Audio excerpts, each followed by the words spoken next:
Hi everyone. Today I will be presenting the login interface of our barangay population system, a secure web-based platform na ginawa para mas madali at mas maayos nating ma-monitor ang population data ng Barangay San Fermin. As you can see on the screen, ito yung login page and it served as the first layer of protection ng system para siguraduhin na authorized users lang, lalo na yung mga barangay officials ang makakapasok. Sa itaas, meron tayong icon ng isang government building, which represents na ang system na ito ay para lang sa opisyal na gamit ng barangay. Just below that is the system name, Barangay Population System, para klaro kung ano ang purpose ng platform. Now, let's go over the login form. First is the username field, kung saan itatype ng user ang kanyang unique admin username. And next is the password field with the show or hide icon para makita kung tama ang password na in-input. Below that is the reCAPTCHA checkbox, and this help us make sure na hindi bot ang nagtatry mag-login, and it adds an extra layer of security sa ating system. And if the user is not yet registered yet, meron tayong user registration fields. As you can see, this page is designed para sa mga bagong barangay admins na wala pang account.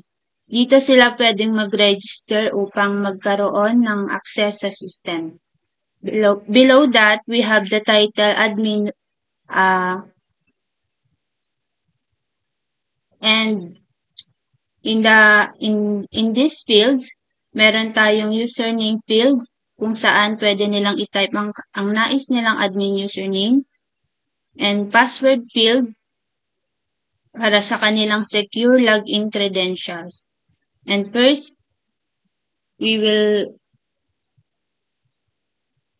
type the username, and next is the password. And once na fill na tong username, password, pwede na tayong mag-register. And as you can see, may magpapakita na user registered successfully. And back to login. Since nakagawa na tayo ng account, pwede na tayong mag-register sa platform.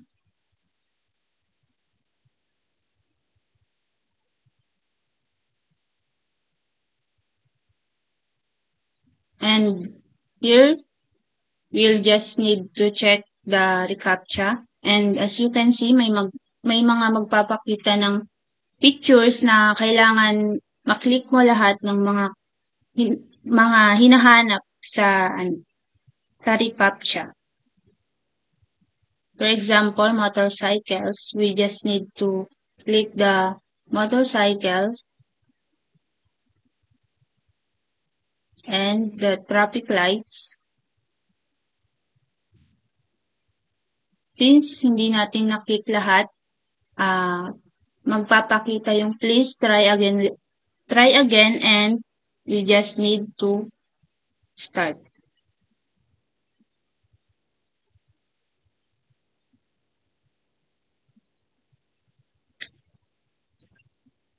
Since naklik na natin lahat, pwede na tayong maka-access sa system. And now, punta naman tayo sa isa sa pinaka-importanteng features ng system, ang admin activity log. This page is designed para i-monitor ang lahat ng admin activities sa system, lalo na kung kailan sila nag-login successfully. Makikita natin dito ang tatlong main columns, the admin name, kung sino ang nag-login, action, kung ano ang nangyari like login success, time stop, ang eksaktong oras at petsa kung kailan naganap ang activity. Meron din tayong ditong search bar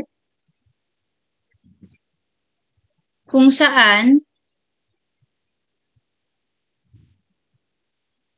sa taas, meron din tayong search bar sa taas for quick filtering at may pagination.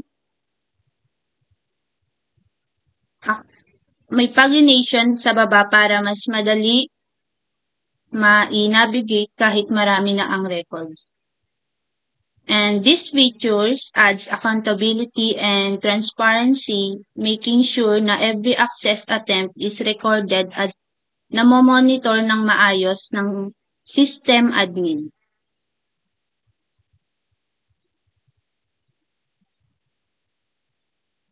And now let's try naman na maliin yung username and the password.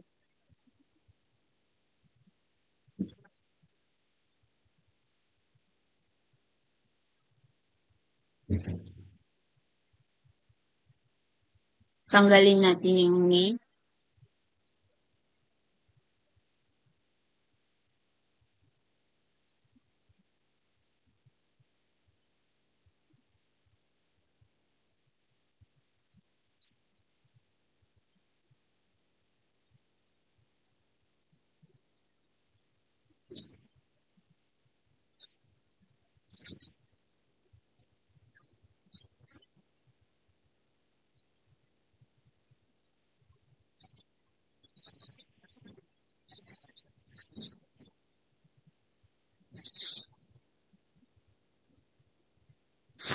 And let's try naman na maliin yung password kung makikita na ilan lang ang pwedeng maging attempts sa pag-login.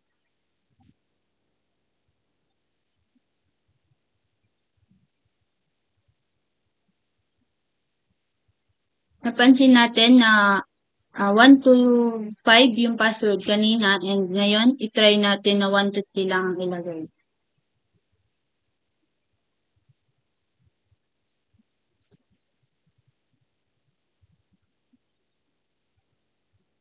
Since the password is incorrect, magpapakita dito na invalid username or password and you have 4 attempts left.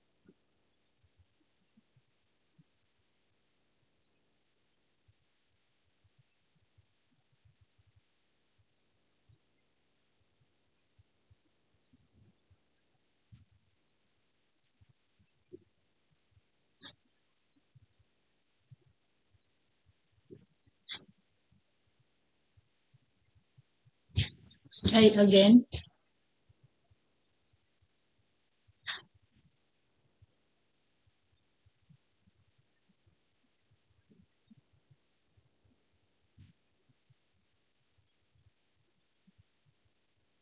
And now we have 2 attempts left.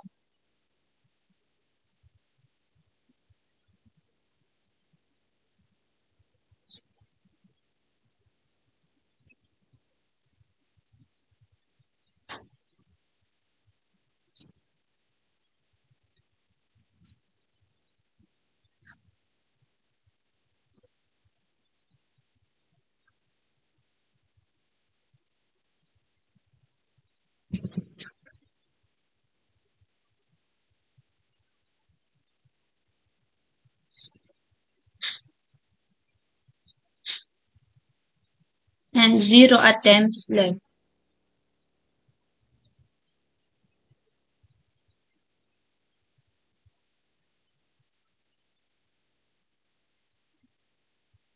Since we have limits the attempts, may magpapakita na too many login attempts and try again in 5 minutes. Kailangang hintayin yung 5 minutes para makalogin ulit yung isang admin. In our system, we use encryption to keep sensitive information safe. So, after natin makalogin, ay yung password ay ma-encrypt dito sa database. Ayan. So, dito punta tayo dito sa ating database and admin. Ayan. So, ito na yung password ng admin, which is to protect the informations of the admin. Now, this adds extra layer of protection and helps make sure that the only right people or yung admin lang ang makaka-access ng system. Now, balik na tayo dito sa may main dashboard ng system na kung saan is makikita natin dito yung mga features ng system katulad ng master list, backup, restore, and activity log. Dito sa dashboard, makikita natin dito yung total population ng barangay which is 33, number of purok which is 6, most populated purok, and average population. Dito naman sa baba niya is makikita natin yung chart ng residents per purok na kung saan dito sa purok 1 is may 6 silang resident. Sa purok 2 at purok 3 na may 5 resident. Dito naman sa purok 4 may 9 na resident. Dito sa purok 5 may 6 na resident at dito sa may purok 6 na may 2 resident.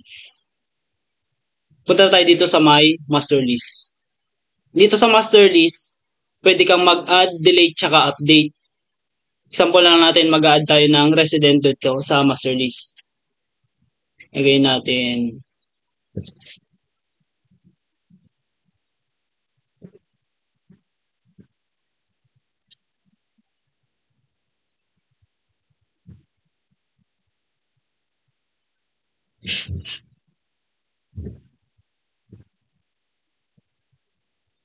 Then, ipunta natin siya sa purok size na kung saan is dadalawa lang yung resident niya.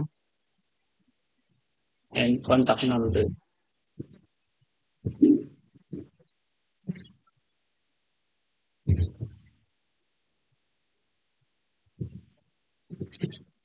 Then, add natin to. Yan, successful add. Search natin kung na-add nga ba. Yan, na-add na siya, Marlon Rosquita. Then, punta tayo dito sa my dashboard. Ayan, na-add na siya sa total population, naging 34 na. Then, tignan natin dito sa my chart. Yan, na-add na rin siya dito sa my purok 6 na kung saan is naging 3 na yung resident nila. Balik tayo dito sa master list. Pwede rin natin i-update tong kanilang data. Sample na lang natin tong yung kay Marlon. Si Marlon is lumipat ng purok 2. Then, nagbago siya ng contact number. Yan. Then, update natin. Yan, successfully update. Tingnan natin kung mababago ba. Yan, naging 2 na lang ulit yung resident ng purok 6. Tapos, nadagdag siya dito sa may purok 2. Kung gusto naman natin magtanggal ng isang tao, pwede din. Gamitin lang natin, delete natin ito. Yan, delete natin. Then, search natin kung meron pa ba siya.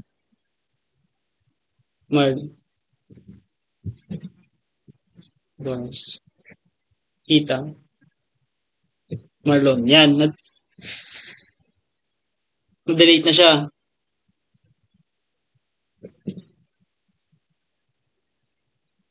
No matching record found. Wala. Na-delete na siya.